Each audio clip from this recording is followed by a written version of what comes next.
आकाशवाणी लखनऊ से प्रस्तुत हैं प्रादेशिक समाचार।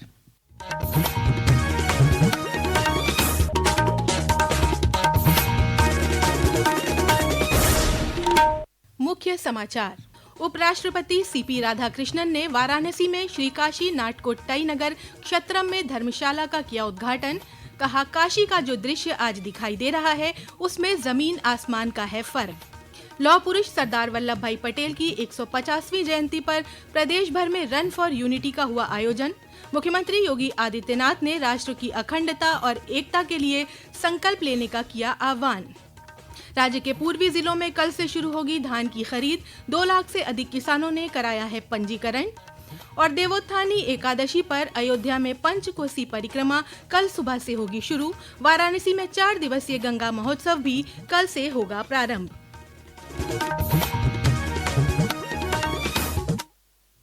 नमस्कार, प्रदेश के समाचारों के साथ मैं तनवीर फातिमा और अब समाचार विस्तार से। उपराष्ट्रपति सीपी राधाकृष्णन ने आज वाराणसी में श्री काशी नाटकोट्टाई नगर क्षेत्रम में धर्मशाला का उद्घाटन किया। इस मौके पर मुख्यमंत्री योगी आदित्यनाथ भी उनके साथ मौजूद रहे।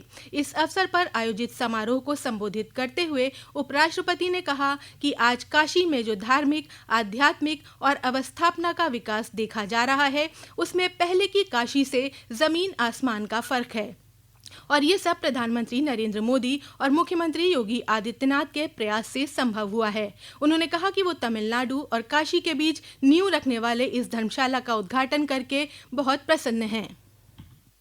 ये जो असंभव बोला जा रहा था, ये कैसे साध्य हुआ?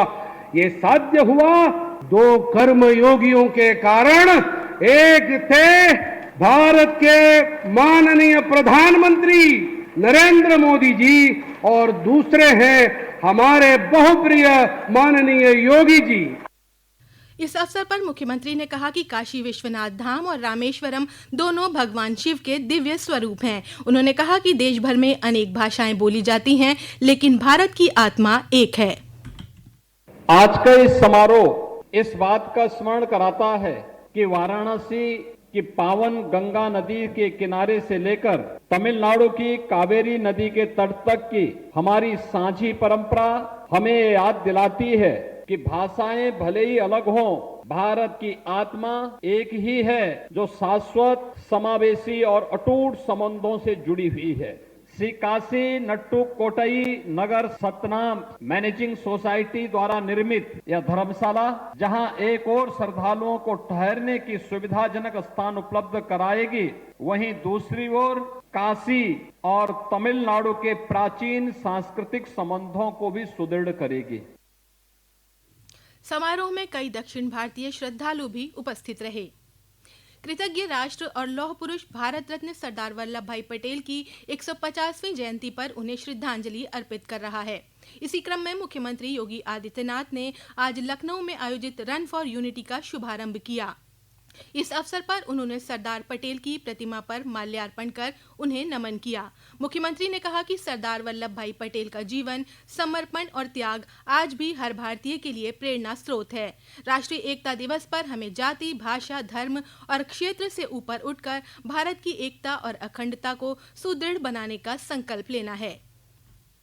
सबका आह्वान करता हूं कि हमें जाने अनजाने में राष्ट्रीय एकता को नुकसान पहुंचाने वाले उन कुत्सित प्रयासों को न केवल निंदा करनी चाहिए, बल्कि उसके खिलाफ समाज को जागरूक करके जो समाज को परिवारवाद के आधार पर, जातिवाद के आधार पर, छुआछूत और अस्पृश्यता के आधार पर बांटने का कुत्सित प्रयास कर रहे हैं, उनके खिलाफ हम सबको मिल करके राष्ट्रीय एकता को सुदृढ़ बनाने के अभियान के साथ सामाजिक एकता को सुदृढ़ करने के इस कार्यक्रम को आगे बढ़ाना चाहिए। प्रदेश भर में आज सरदार पटेल की जयंती पर रन फॉर यूनिटी का आयोजन किया गया। महाराजगंज में आयोजित रन फॉर यूनिटी में केंद्रीय वित्त राज्य मंत्री पंकज चौधरी के साथ कई अधिकारी, कर्मचारी और स्कूली छात्र छात्राएं शामिल हुए। इस अवसर पर श्री चौधरी ने कहा कि सरदार वल्लभ भाई पटेल ने अपने अदम्य साहस और दृढ़ संकल्प से आजाद भारत को एक सूत्र में पिरोया। वहीं केंद्रीय वाणिज्य, उद्योग एवं सूचना प्रौद्योगिकी राज्य मंत्री जितिन प्रसाद ने पीलीभीत में रन फॉर यूनिटी का शुभारंभ किया।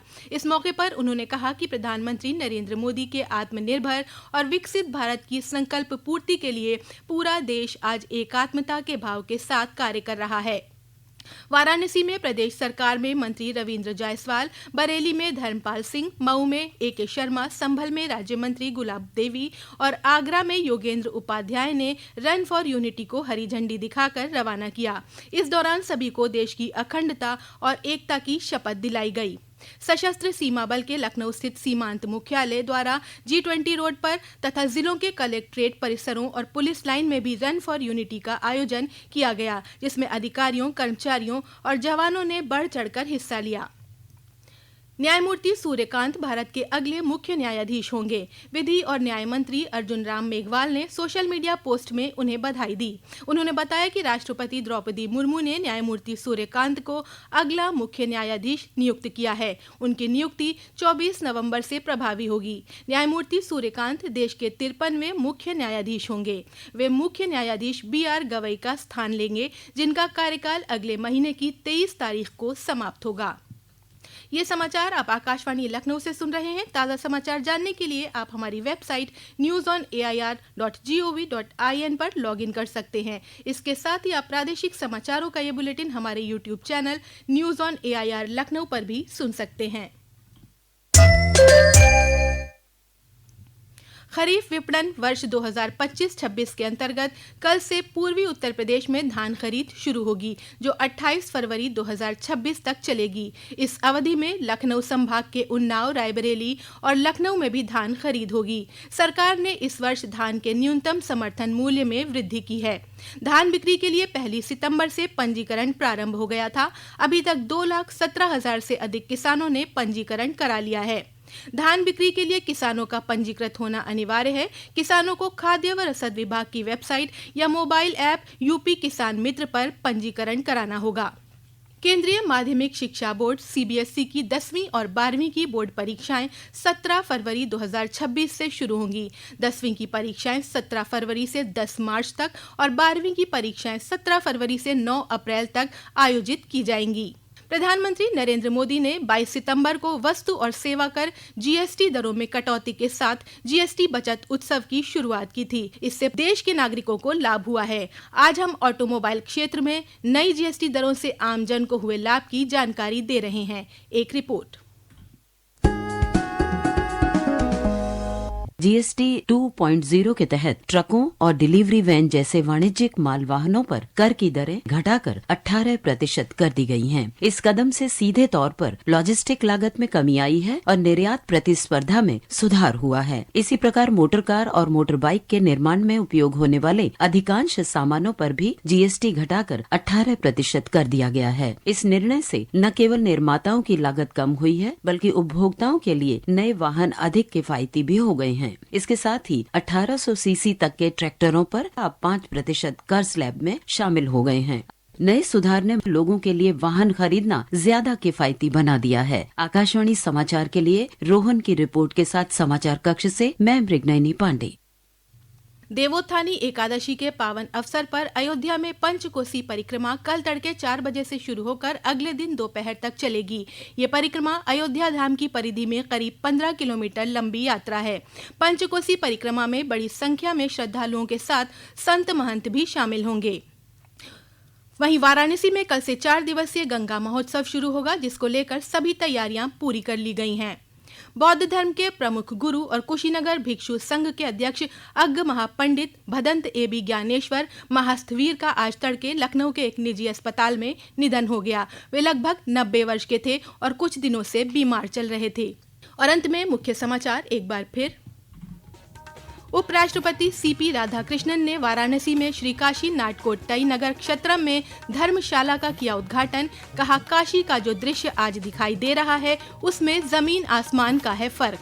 लौह पुरुष सरदार वल्लभ भाई पटेल की 150वीं जयंती पर प्रदेश भर में रन फॉर यूनिटी का हुआ आयोजन। मुख्यमंत्री योगी आदित्यनाथ ने राष्ट्र की अखंडता और एकता के लिए संकल्प लेने का किया आह्वान। राज्य के पूर्वी जिलों में कल से शुरू होगी धान की खरीद। 2 लाख से अधिक किसानों ने कराया है पंजीकरण। और देवोत्थानी एकादशी पर अयोध्या में पंचकोसी परिक्रमा कल सुबह से होगी शुरू। वाराणसी में 4 दिवसीय गंगा महोत्सव भी कल से होगा प्रारंभ। इसी के साथ प्रादेशिक समाचारों का ये बुलेटिन समाप्त हुआ। अगला बुलेटिन रात 8 बजे FM पर प्रसारित किया जाएगा।